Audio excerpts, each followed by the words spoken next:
fight like a roaring fight. Grit during dreams under stadium lights. Sweat and fire, hearts ignite. Evening sports buffet with the Ginch replay. Highlights while scores collide. It's the riot live tonight.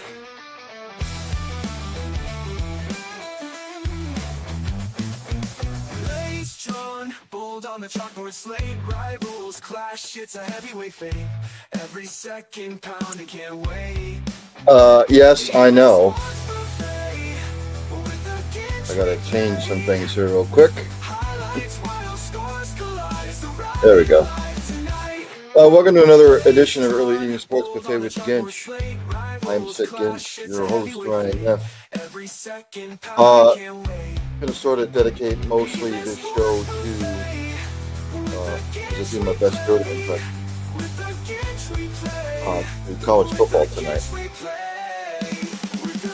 Thanks to the Ginch Quartet there. But welcome. Again, going to be a quick show. Again, I'm going to dedicate this mostly to college football. I may tack on some stuff at the end. But we're down to the last 2 weekends of the regular season. This weekend and Thanksgiving weekend. I say it every week during football season. It goes by like that. It just goes by quicker than other sports do.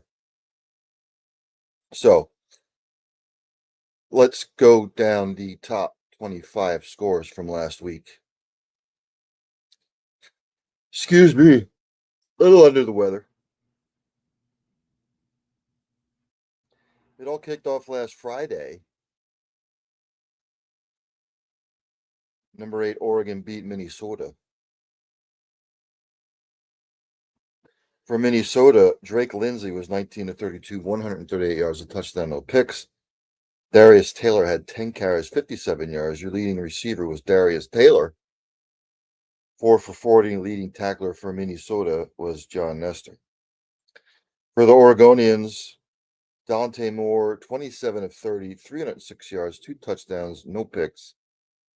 Noah Whittington, 8 rushes, 72 yards, and a touchdown. Kenyon Sadiq, 8 catches, 96 yards, and a tutty. Bryce Betcher, 6 total tackles. We go to the team stats. All you really need to know, Oregon, 179 yards rushing, Minnesota, 62. That's all you need to know. Oregon, big play capability, big strikes. Minnesota, not so good on the road. They're still bowl eligible. Oregon is 9-1. Overall, they're 6-1 in the Big Ten. Minnesota is 6-4. They dropped to 4-3 in the Big Ten. Excuse me. Good Lord.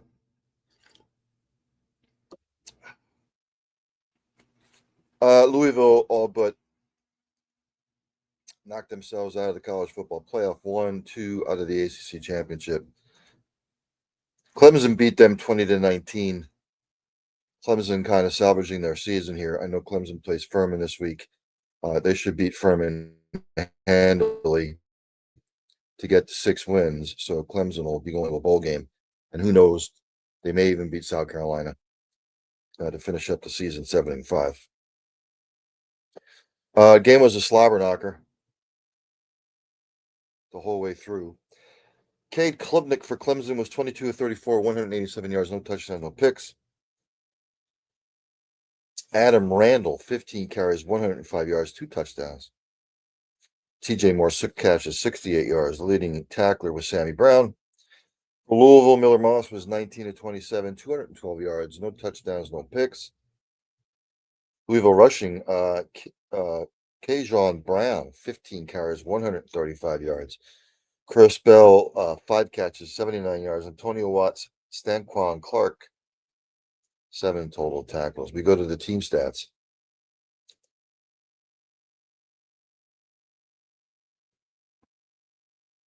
Both teams were horrible on third down. Clemson was 1 of 13.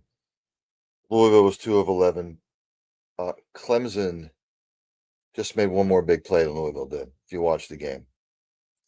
Statistically, Louisville won the day, but Clemson somehow found a way to win. Clemson's 5-5 overall, 4-4 in the ACC. Louisville is 7-3 overall, 4-3 in the ACC. As we follow the bouncing ball,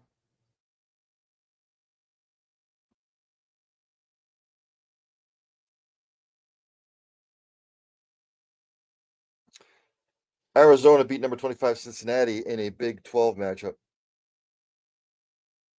Arizona putting together quietly a good year. Well, for the Arizonians, Noah Fafita was 23 of 31, 294, a touchdown and a pick, a touchdown, no picks. Kedrick Riscano, 13 carries, 94 yards and a touchdown. Chris Hudson, 8 catches for 123 yards. Traydon Stukes, 8 total tackles. For the Cincinnati's, Brendan Sorsby was 15 to 28, 154 yards, a touchdown, but he threw 2 picks. Tawee Walker, 12 carries, 119 yards rushing. Cincinnati receiving, Jeff Caldwell, 5 catches, 68 yards, and a touchdown. Leading tackler was Jake Galday. Really all you need to know, Cincinnati turned it over twice, Arizona none. That was sort of the difference in the ball game. Cincinnati they were 3 of 12 on third down. They couldn't sustain drives.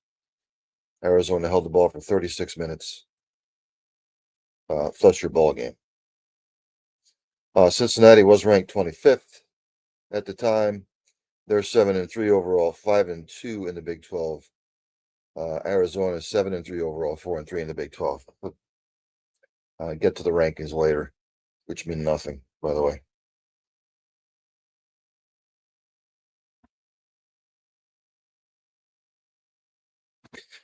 South Florida blew a great opportunity to make some noise going into the college football playoff. They had it in front of them. They lose to Navy 41-38.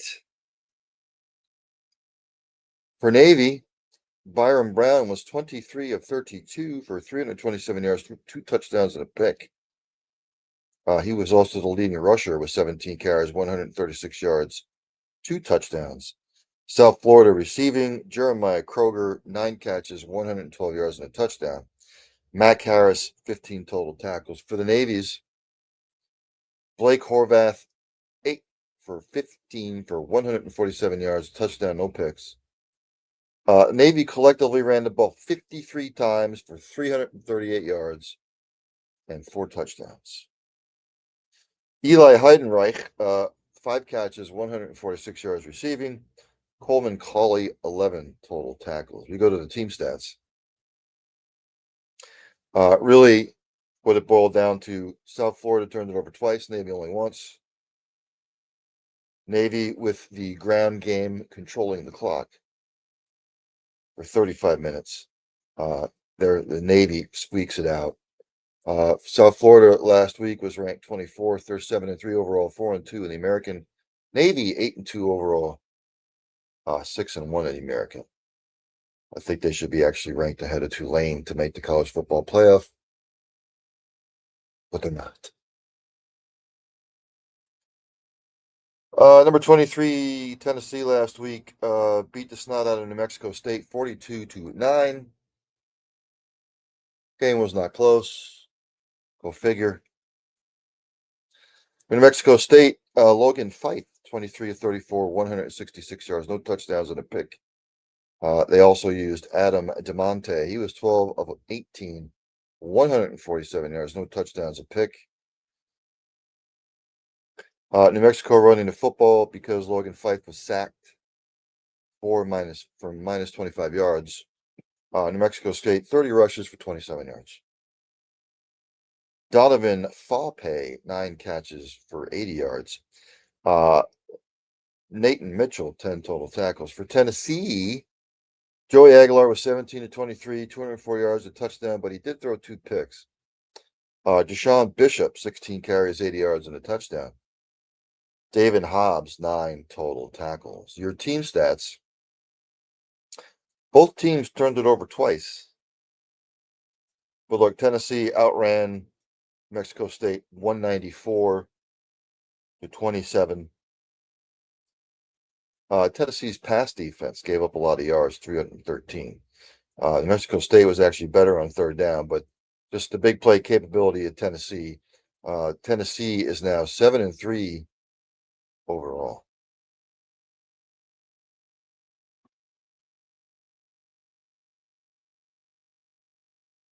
As we go down the list, as soon as it pops back up here. In a game I thought Duke would win in the ACC matchup, number 10 Virginia last week. Sorry, number 19 Virginia last week. They beat Duke 34-17.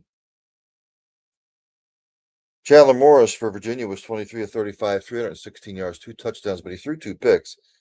Jamari Taylor, 18 carries, 133 yards, and 2 touchdowns. Virginia receiving, Trell Harris, 8 catches, 161 and a tutty. Leading tacklers were an abundance of them with 6 tackles. For Duke, Darian Mensah, 18 of 35, 213 yards, a touchdown, no picks. Nate Shepard, 12 carries, 43 yards. Mensah was sacked and caught behind the line 8 times for -4 yards. Duke, 42 yards rushing. Landon King, 2 catches, 48 yards. Your leading tacklers for Duke was Luke Murgett and Caleb Weaver. We go to the team stats. Basically, all you really need to know is Virginia, 224 yards rushing. Duke, 42. Virginia controlled the clock, kept the ball for almost 36 minutes. Hence the victory. Duke, 9-2 overall, 6-1 in the ACC, staring an ACC championship game in the face. Can they finish it out in the next 2 weeks? We shall see. Number 18, Michigan had to hold on to beat Northwestern. I said Northwestern, scrappy team. Michigan almost blew it. Bryce Underwood, 21 of 32, 280 yards, no touchdowns, but he threw 2 picks. I'm tired of hearing about the whole Bryce Underwood thing about we've never seen a freshman like him. You're right. We've never seen the inconsistency. Jordan Marshall, 19 carries, 142 yards, 2 touchdowns rushing. Basically the difference. Andrew Marsh, 12 catches, 189 yards. Mason Curtis, 5 total tackles. For Northwestern, Preston Stone was 13 of 27, 184 yards, no touchdowns, no picks. Northwestern rushing, here's the telltale sign. 26 carries for 61 yards collectively. Hunter Welsing, 4 catches, 81 yards, and Robert Fitzgerald, 15 total tackles. We go to the team stats. Michigan turned it over 5 times, ladies and gentlemen.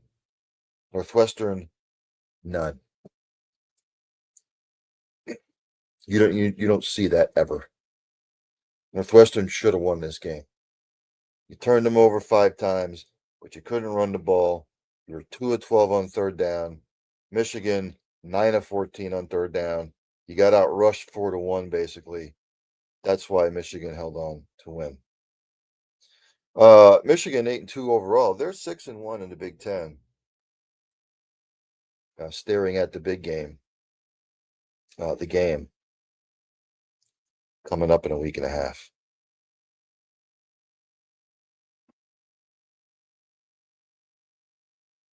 Last week, number 17 USC beat number 21 Iowa 26-21. Thought Iowa might pull off the upset, not to be. For Iowa, Mark Gronowski was 12 of 19, 132, a touchdown and an interception. Mary Moulton, 15 carries, 90 yards. DJ Vanami, 4 catches, 59 yards. Xavier Wankpa and Zach Lutmer, 8 total tackles. For USC, Jaden Mayava was 23 of 32, 254, touchdown, no picks. King Miller, 19 carries, 83 yards rushing. Makai Lemon, 10 catches, 153, and a receiving touchdown. Christian Pierce and Desmond Stevens II, 7 total tackles. Go to the team stats.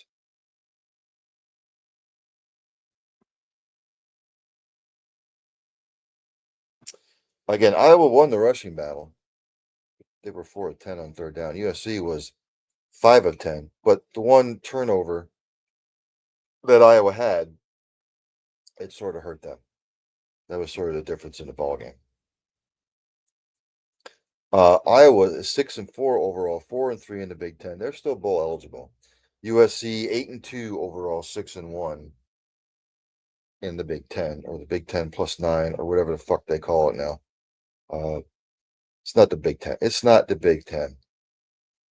Just change the name already. Number 16, Georgia Tech held off Boston College 36-34. Georgia Tech is leaking oil here at the end of the season a little bit. Haynes King was 26 of 34, 307 yards and a touchdown. Malachi Housley, 15 carries, 107 and a rushing touchdown for Georgia Tech. Malik Rutherford, 5 receptions, 121 yards and a touchdown. Eric Rivers also added 7 catches for 119. Rodney Shelley, 8 total tackles. For the BCs, Dylan Lonergan, 26 of 40, 362 yards, 2 touchdowns, no picks. Turbo Richard, 11 carries, 141 yards, 2 rushing touchdowns. Reed Harris, 5 catches, 142 and a touchdown. Lewis Bond actually added 8 receptions for 106. KP Price, leading tackle. Georgia Tech won the yardage battle. They were a little bit better on third down. Boston College had their opportunities to win. Georgia Tech held them off at the end. It was 34, I think 33. Georgia Tech kicked the field goal. Hence the win for Georgia Tech, who are 9-1 overall, 6-1 in the ACC. So I believe if the season ended today, it would be Georgia Tech against Virginia in the ACC title game. The Hurricanes got back on track. They were ranked 15th last week, whatever that means. They beat NC State 41-7. For NC State, CJ Bailey, 17 for 30, 120 yards, no touchdowns. He threw 2 picks. NC State, 20 carries for 23 yards. NC State receiving, Jaden Scott, 3 for 40. Caden Fordham, 11 total tackles. For Miami, Carson Beck, a better game for him, 21 of 27, 291 yards, 3 touchdowns, no picks. Gerard Pringle Jr., 17 carries, 116 yards receiving.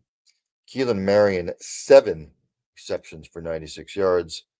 Akeem Mesidor and Raul Aguirre Jr., 5 tackles apiece. The team stats, all you need to know, Miami, 214 yards rushing, NC State, 23. That's all you need to know. When you're controlling the clock like that with the run game and you hold the ball for almost 36 minutes, it equals ass kicking. Miami is 8-2 overall, 4-2 in the ACC. I guess still an outside shot to make the ACC championship game, but highly doubtful. Number 13, Utah, who has really put things together. Thank you for the thumbs up, by the way, whoever did it. Much appreciated. Utah making some noise here late in the season. They beat Baylor 55-28. For Utah, Devin Dampier, only 6 of 13, 80 yards, 2 touchdowns passing. But collectively, Utah ran the ball 43 times for 380 yards and 5 touchdowns. Dallin Bentley, 3 catches for 48 yards, the receiving touchdown. If you want to know about Utah rushing, Bird Ficklin, 6 carries for 166 yards and 2 touchdowns.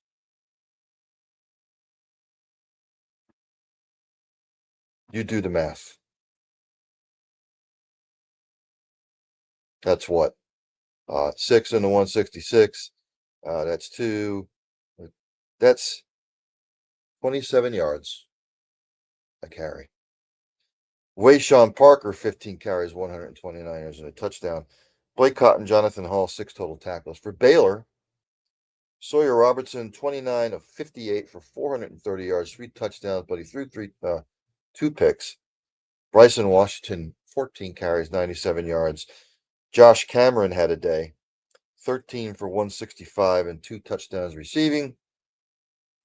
Devin Babe, 11 total tackles.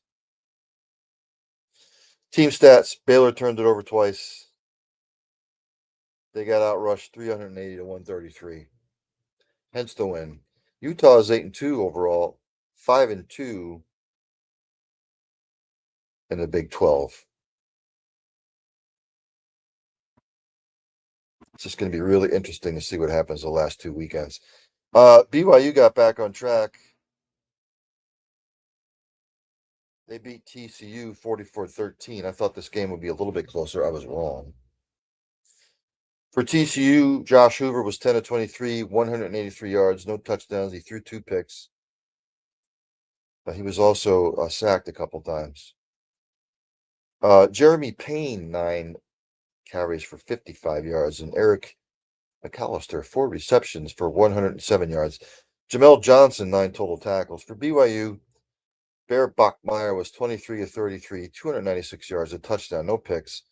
LJ Martin, 21 carries, 88 yards, and a tutty. Parker Kingston, 5 catches, 80 yards. Max Alford and Isaiah Glasker, 6 total tackles.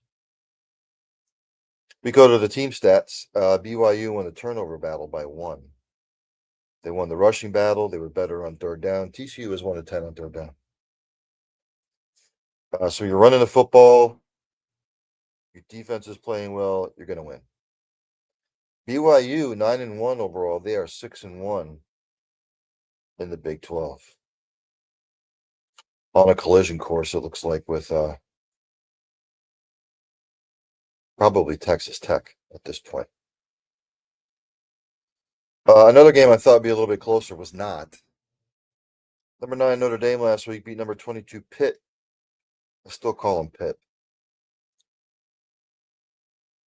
I still call them Pitt. Dylan Spalding, the Nepster. Let's throw that up there. Thanks for tuning in, Dylan. Always a good friend to the show.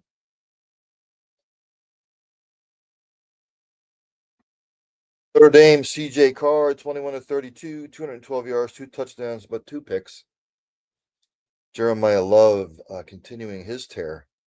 23 carries, 147 yards, and a touchdown. Malachi Fields, 7 catches, 99 yards, 2 touchdowns. Jalen Snead, 6 total tackles. Dylan says, with the holidays, does the Ginch become the Grinch? No, it's still the Ginch. Says he had to make that joke. No, even during the holidays, the R still stays off there. So it's just the Ginch. For Pitt, Mason Heinchel, 16 of 33, 126 yards, no touchdowns and a pick. Pitt rushing 25 yards collectively for 25 carries, 70 yards. Desmond Reed, 6 catches for 63 yards. Rasheem Biles, 9 total tackles. Really all you need to know. Notre Dame, 175 rushing yards. Pitt, 70. And you don't see this too often. Pitt on third down was 0 of 13. So when you can't sustain drives, you're losing the rushing battle and the time possession, you're going to lose. Notre Dame is 8-2 overall. The Pitt Panthers, 7-3 overall. Could Pitt finish 9-3? Maybe. Notre Dame, barring a collapse, they should win out and make the college football playoff. Number 7 Ole Miss last week beat my Florida Gators, it's just a season to forget for my Gators. DJ Lagway for Florida was 16 of 31, 218 yards, a touchdown, and a pick. Jaden Ball, 15 carries, 61 yards, and a touchdown. TJ Abrams, 3 catches, 76 yards. Jordan Castle, 10 total tackles. For Ole Miss, this is the Kiffin Bowl, by the way, because there's still reports coming out that Lane's going to go to Florida, although it remains to be seen. Trinidad Chambliss was 26 of 35, 301 yards, a touchdown, and a pick. SEC Player of the Week, Kawan Lacey, 31 carries, 224 yards, and 3 rushing touchdowns. Florida's defense, rush defense anyway, non-existent. Dejon Stribling, 7 catches for 76 yards and a touchdown. Wydett Williams Jr., 8 total tackles. Again, all you need to know about this game. Ole Miss, 48 rushes, 237. Florida ran the ball 25 times for 108 yards. Therefore, hence thusly, and ergo, Ole Miss wins the game. Ole Miss 10-1 overall, 6-1 in the SEC. Dare I say it, maybe an SEC championship game? Things fall the right way.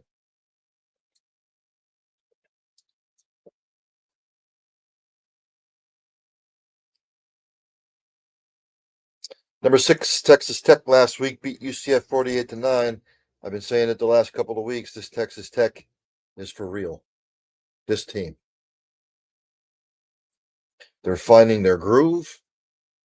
Their only loss was to Arizona State. Baron Morton was not quarterback. He got knocked out. But if he stays healthy, and with Texas Tech's defense, I know a lot of people are poo-pooing them. They are a legitimate dark horse to win the national title. They can play with anybody. For UCF, Taven Jackson, 27 of 33, 178 yards, a touchdown, and a pick. UCF collectively 29 carries for 52 yards. That's all you need to know. Dylan Wade, 6 catches, 45 yards, and a tutty. Damari Henderson and Lewis Carter, 12 total tackles for Texas Tech. Baron Morton, 14 of 19, 149 yards, a touchdown, no picks. Cameron Dickey and Reggie Virgil, 2 rushing touchdowns. Texas Tech collectively, and they used 8 different rushers, 35 carries, 205 yards, 5 rushing touchdowns. Texas Tech receiving Caleb Douglas, 5 for 90. Defensively, Jacob Rodriguez, 9 total tackles. We go to the team stats. UCF turned it over twice, Texas Tech none. Basically a 4-1 rushing ratio. UCF couldn't muster anything on third down, hence the beatdown. Texas Tech is 10-1 overall, 7-1 in the Big 12. They are headed toward a Big 12 championship if they can finish it out these last couple of weeks. In the game I picked Texas, shame on me, egg on my face, haha. They beat number 5 Georgia last week over number 10 Texas, 35-10. For Texas, Arch Manning was 27 of 43, 251 yards, a touchdown, and a pick. He was sacked often. Because of that, Texas rushing 17 carries for 23 yards. That's all you need to know. DeAndre Moore Jr., 5 catches for 75 yards. Anthony Smith, 9 total tackles. For Georgia, Gunnar Stockton, healthy game, 24 of 29, 229 yards, 4 touchdowns, and a pick. Nate Frazier, 16 carries, 72 yards. London Humphreys, 2 catches, 55 yards, and a tutty. Chris Cole, 7 total tackles. Again, all you need to know, really, Texas 23 rush yards, 2 of 12 on third down, and you get your ass kicked. Georgia is now 9-1 overall, 7-1 in the SEC. Texas 7-3 overall, 4-2 in the SEC. Probably knocking them out of the playoff, unless there's some sort of miracle that happens. In a game I thought Alabama would win, but Brett Venables' Oklahoma team is proving something to me. When they want to play defense, they are stout. So Oklahoma wins 23-21. Alabama probably still heading to the SEC championship game unless somehow Auburn can beat them in the Iron Bowl. For Oklahoma, John Mateer was 15-23, 138 yards, no touchdowns, no picks. Oklahoma rushing 28 carries collectively, 74 yards. Jermichael Carter, 3 catches, 36 yards. Kip Lewis, 7 total tackles for Alabama. Ty Simpson, 28-42, 326, a touchdown, but he threw a pick.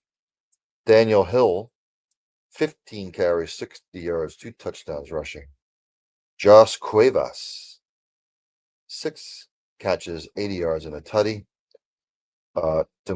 Monty Jackson and Bray Hubbard and Deontay Lewis, 5 total tackles apiece. Really, when you look at the overall stats, all you need to know, Alabama turned it over 3 times, Oklahoma none. That's why Oklahoma won the game. Turnovers will kill, and if the other team can muster up points off those turnovers, you're going to lose. Oklahoma's sitting at 8-2, 4-2 in the SEC. Alabama, 8-2 overall, 6-1 in the SEC. They still control their own destiny.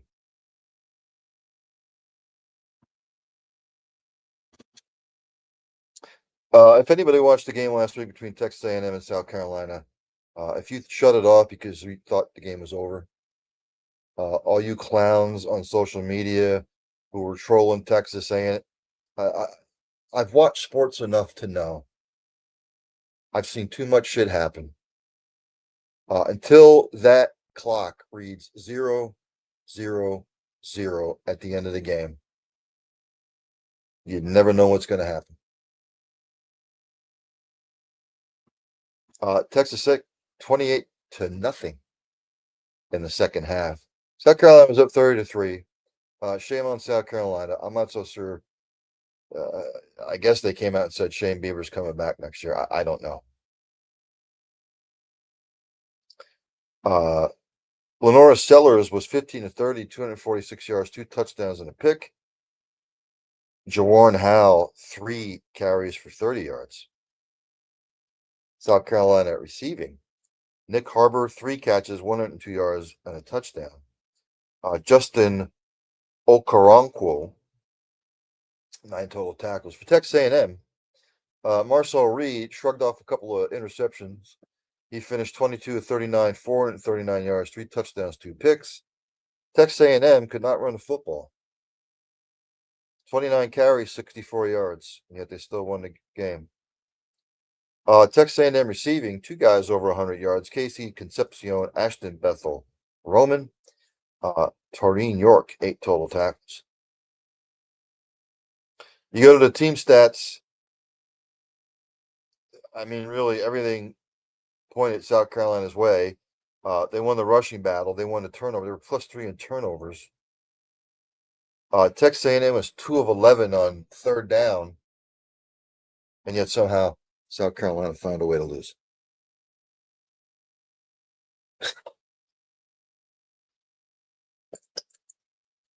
Until that clock says 0, 0, 0, 0. There's blah, blah, blah, blah, zeros. The end of the game. Anything's possible. 30 years ago, I think it was Kentucky was playing LSU, college basketball. Can't remember what year now. Kentucky was down 40. They came back and won. Again, you have to let the entire game play out. So all you trolls crawl back into your hole that were trolling Texas A&M. Indiana with a convincing win over Wisconsin. Number 2 Indiana, by the way. Carter Smith for Wisconsin was 9 of 15, 98 yards, a touchdown, and a pick. Collectively, Wisconsin couldn't run the ball, 30 carries, 70 yards. Lance Mason, 45 yards receiving.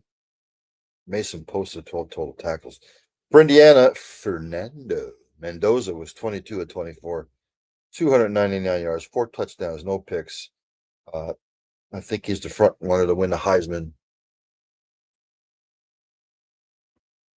Although I still say if Julian Sand balls out against Michigan, he may win a Heisman. Roman Hemby, 14 carries, 58 yards. Mendoza was sacked a lot. Concerning that Indiana couldn't run the football against Wisconsin. Charlie Becker, 5 catches, 108 yards, and a touchdown. Hayden Fisher, 7 total tackles. Team stats: Indiana clean game, no turnovers. Wisconsin 2. And Wisconsin was horrible on third down, 2 of 11. That's all you need to know. Indiana 11-0 overall, 8-0 in the Big Ten. And then, of course, number 1 Ohio State handled UCLA with ease. 48-10 was your final score. For UCLA, Luke Duncan was 16 of 23, 154 yards, a touchdown, no picks. UCLA couldn't run the ball, 25 carries, 68 yards collectively. Rico Flores Jr., Rico Suave, 2 catches, 59 yards receiving. John Vaughns, 9 total tackles. For Ohio State, Julian Sayin, efficient, 23, 31, 184, touchdown, no picks. Bo, not related to the other Bo Jackson, 15 carries, 112 yards, and a tutty. Mylan Graham, 3 total Mylan Graham, 3 catches, 40 yards. Sonny Styles, 7 total tackles. We go to the team stats. Clean game, no turnovers, but Ohio State outran UCLA 222-68. Ball control offense. Ohio State 10-0 overall, 7-0 in the Big Ten. Which leads us to week number 13. Holy shit.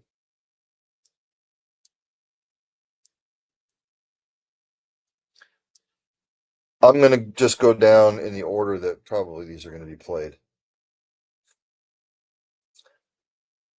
12 p.m. on Fox on Saturday. Number 1 Ohio State is hosting Rutgers.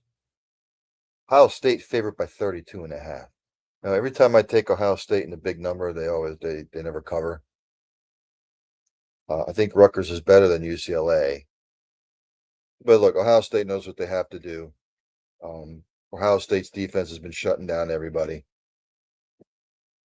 Rutgers may score 10 points, but Ohio State they'll probably throw up like 49.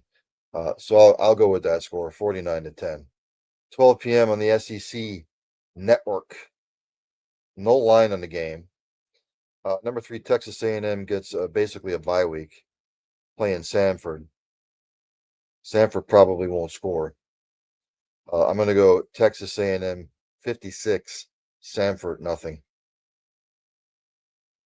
12 p.m. on ABC. Nice little Big 12 matchup. Number 22 Missouri is at number 8 Oklahoma. Oklahoma favored by 7.5. Oklahoma coming back home after wins on the road against Tennessee and Alabama. Don't blow it. That's all I'm going to say. I think this will be close. The over-under is 42.5. You might expect a little bit of a letdown from Oklahoma, but they can't sleep on Missouri. I'll go Oklahoma 27, Missouri 20. 12 p.m. on ESPN. Number 12 Miami, 13 Miami, at Virginia Tech. Miami's favored by 18.5. James Franklin was named the new head coach there down at Virginia Tech. Virginia Tech just trying to get the season over. I'm going to go Miami 41, Virginia Tech 10. 12:45 p.m. SEC Network. Number 4, Georgia taking on the Charlotte 49ers. Georgia, favorite by 44.5. Charlotte might not score. I'm going to go Georgia 47, Charlotte nothing. 2 p.m. on the SEC network. No line on the game. Number 10, Alabama hosting Eastern Illinois. This will be a tune-up for Alabama going into the Iron Bowl. I'll go Alabama 49, Eastern Illinois nothing. Syracuse. This is at 3:30 p.m. on NBC and Peacock. Number 9, Notre Dame hosts Syracuse. Syracuse, after a great year last year, have fallen back to earth. Notre Dame's favorite by 35.5. Notre Dame's defense been struggling a little bit, but I think that they know they're going to need style points. They just need to win out. They're going to be in the playoff. I'll go Notre Dame 47, Syracuse 10. 3:30 p.m. on ESPN. Kentucky at number 14, Vanderbilt. Vanderbilt, favorite by 8.5. Vanderbilt, better watch out. Kentucky, still trying to get bowl eligible.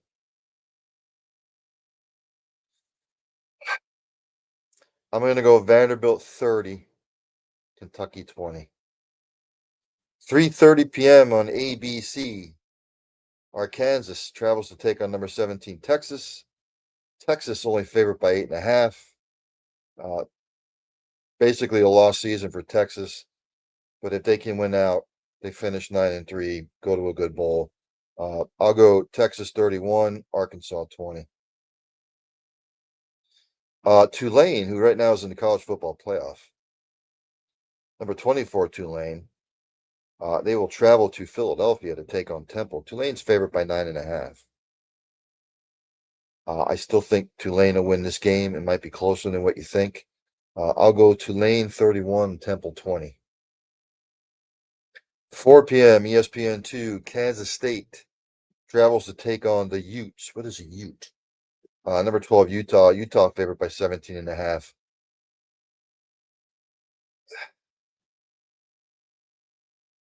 The East. Utah knows what's in front of them. They know they've got to win out. Hope for some luck. I think Kansas State will probably cover. I'm going to go Utah 34, Kansas State 21. 4 p.m. Big Ten Network. Number 18, Michigan travels to take on Maryland. Michigan favored by 13.5. Again, if Michigan plays this week the way they did last week, they're going to keep Maryland in the game. I'm going to go Maryland 31. I'm sorry, Michigan 31, Maryland 17. 4 p.m. on Fox. The TCUs travel to take on the number 23 Houston's. Houston favored by 1.5. A lot of people are on TCU in this one. I'm not seeing it. I think it'll be close, though, but I still think Houston will win. Houston wins 27-24. 7 p.m. on ESPN, ACC Tilt. Pitt travels to take on number 16, Georgia Tech. Georgia Tech only favored by 2.5. Georgia Tech has been flirting. 2 weeks ago, they flirted with disaster. They lost. Last week, they almost lost to BC. I think Pittsburgh will pull up a fight, but Georgia Tech still has it all laid out in front of them. Georgia Tech will win a close one, 30-27. 7:30 p.m. ABC, number 20, Tennessee, at my Florida Gators. Tennessee favorite by 4.5. Florida just trying to get the season over. I'll go Tennessee 31, Florida 21. 7:30 p.m. on the Big Ten Network. Number 21, Illinois is at Wisconsin.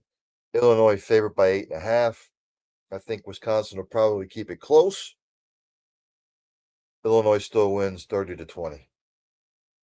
8 p.m. Big one in the Big 12. Number 11, BYU traveling to take on Cincinnati.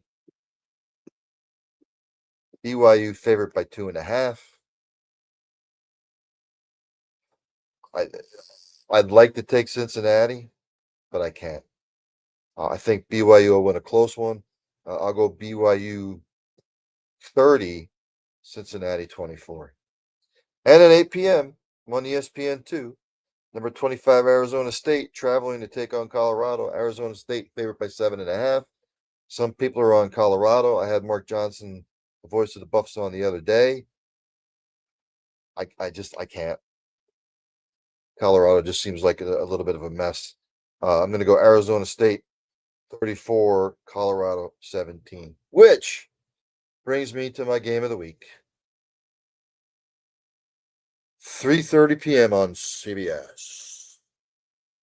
Number 15 USC at 8-2, 6-1 in the Big Ten, traveling to take on number 7 Oregon, 9-1 overall, 6-1 in the Big Ten.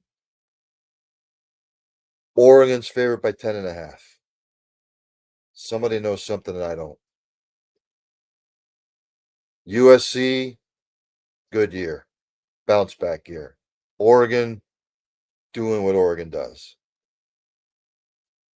Went back and forth on this game all week. Which brings me to another edition of which team gets the finger.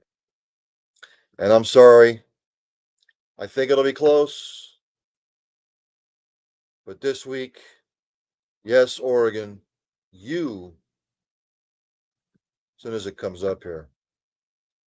Oregon, my friends, you get the finger. Oregon will win this game 31-27.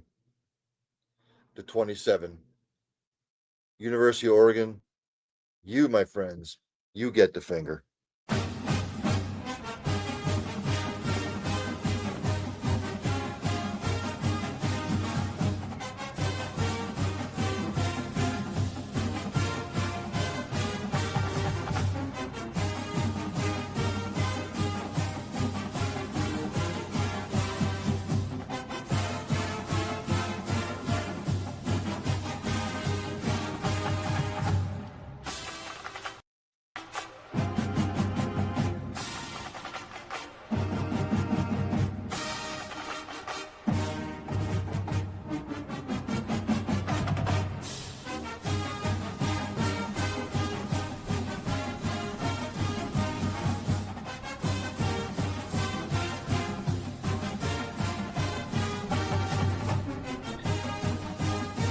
That's right. My game of the week, Oregon, USC. Oregon, you get the finger this week. So, like I said, today's show was going to be dedicated to college football. Just let me just address something here. I was going to go into the NBA, NHL, and stuff like that. Yada yada yada. Bullshit. But I'd be here till fucking 8:30. I don't know if anybody watched First Take today. Now I caught some snippets of it. Cam Newton, I guess the other day, said that the New England Patriots were fool's gold. Okay.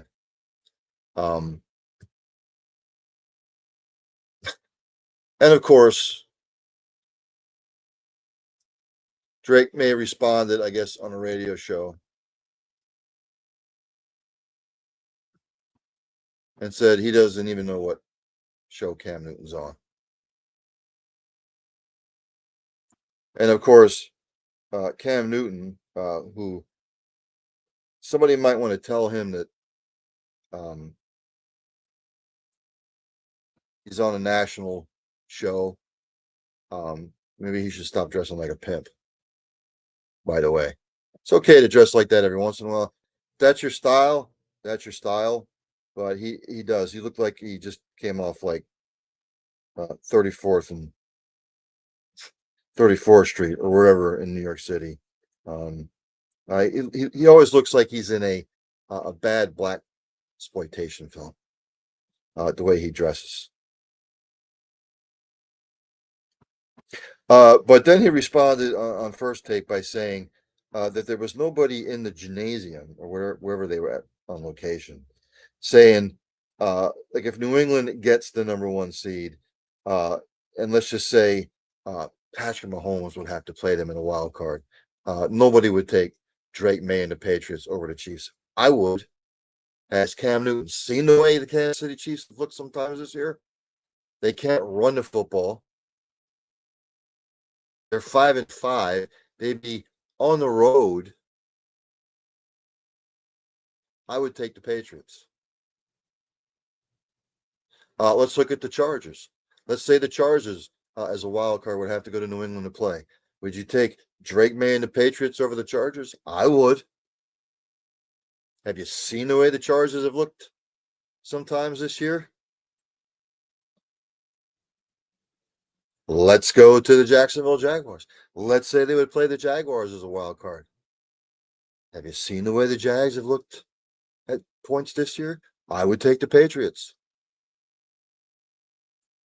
Let's say it's the Baltimore Ravens that would have to go to New England as a wild card. I would say to Cam, have you seen the way the Ravens look sometimes this year? I would take the Patriots.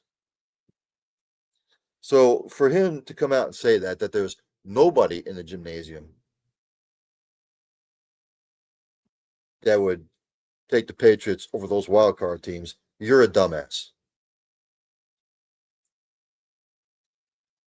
And then, of course, Stephen A had to chime in about calling him a liar, Drake May a liar, to not know that Cam Newton is on First Take. Any athlete out there who watches First Take, or they should know that Cam Newton's on that show. Hey, maybe Drake May doesn't watch that shit. Maybe Drake May is in the film room constantly. Maybe he doesn't watch those kinds of sports shows in the morning. You don't know that. So to sit up there and call him a blatant liar, I would use a term that Stephen A uses all the time. That's blasphemy. That's egregious. You don't know that he doesn't know that Cam Newton is on First Take. You don't know that.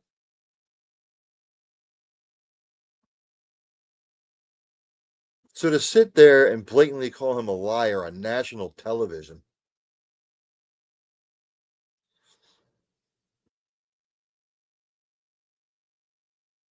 how do we know, Stephen A,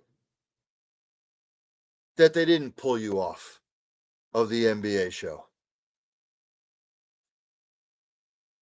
You came out and said that you wanted to do the one portion of the NBA countdown, but then you didn't want to do the other portion of it. And that was discussed, you said, in your contract talks. How do we know that? How do we know that ESPN just didn't pull you off? I could call you a liar, that you were lying to us about that particular situation. We don't know. I'm going to take your word for it. So for Scam Newton, by the way, who is a clown in and of himself,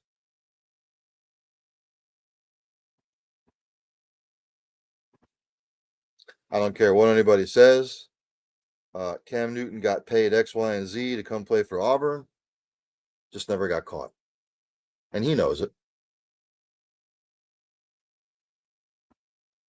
And Stephen A can get up there and say whatever he wants to, but to just get up there and say that you're a liar.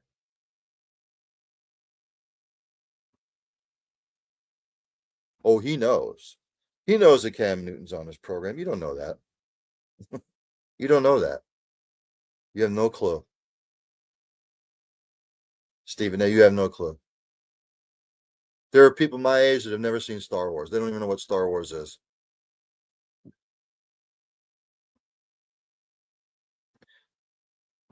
Which brings me to another segment. Stephen A and Cam.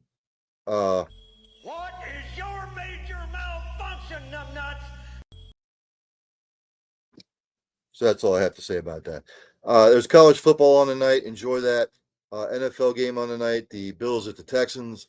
I am going to take the Bills, even though I think it's probably going to be a score fest because the Texans defense will keep them in it, and the Bills defense blows. So I'm still going to take the Bills in probably a close one. Again, college football on the night. Enjoy all the week's action. We are a week T minus 7 days from Thanksgiving. I will not be doing a show until Monday. And then on Monday, I will be doing Early Eating Sports Buffet with the Ginch. It'll be the only show for the week. It'll be a Thanksgiving special. Excuse me. A Thanksgiving special on Monday. As I end each show, have practice compassion, practice empathy, have passion for what you do. Hug somebody every once in a while. You might make their day. Tell somebody you love them. You might not get a second opportunity. And for Christ's sake, if you see somebody struggling in whatever fashion, or you think something's wrong, ask, inquire. You might be not just saving their life, you might be saving a multitude of lives. So, with all that being said, everybody, enjoy the weekend. Stay safe. Stay warm. I will see everybody on Monday. Dandy Don, there's only one thing left to do, and that's to take me out. Turn out the lights, the party's over. They say that all good things must end. Call it a night, the party's over. And tomorrow and next year starts the same old thing again.